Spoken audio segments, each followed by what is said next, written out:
The Election of 1860 in Plain English by Helen Yang, Julianne Kim, and Charles Janus. In 1859, there was tension between the northern free states and the southern slave states. The North was afraid of people buying slaves to do their jobs for free in the North, and the South was afraid of the North taking away their slaves. Finally, there was John Bell of the Constitutional Union Party. This party claimed its purpose was to keep the nation together. Their mascot was a copy of the U.S. Constitution. The Constitutional Union Party was technically a third party, but got popular from its notion to keep everyone together and acted as a peacemaker.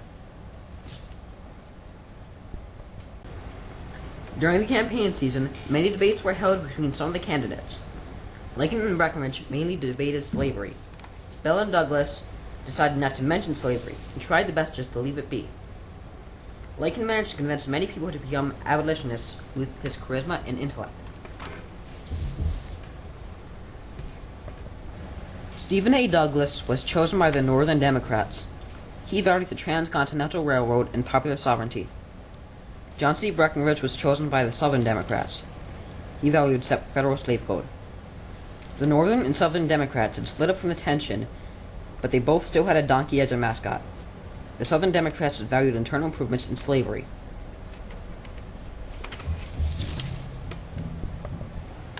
In November of 1860, Lincoln won the election by 40% of the vote. The South seceded soon after Lincoln won, as they said they would.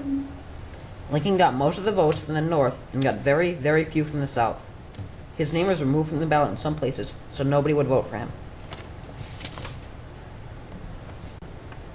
The South, however, was split between Douglas, Breckinridge, and Bell. Most support in the South went to Breckinridge, as he was pro-slavery.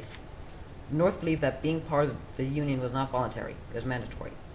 The South saw being part of the Union as a choice, and they could choose to leave. At Lincoln's inauguration, he didn't talk much about slavery, but instead had strong feelings about the South's secession and how they created the Confederate States of America. The South's secession would soon lead to civil war because the Southerners thought they could sit around and make others suffer so they could rake in the profits. After that, they had the nerve to start a war to defend their way of lazing about.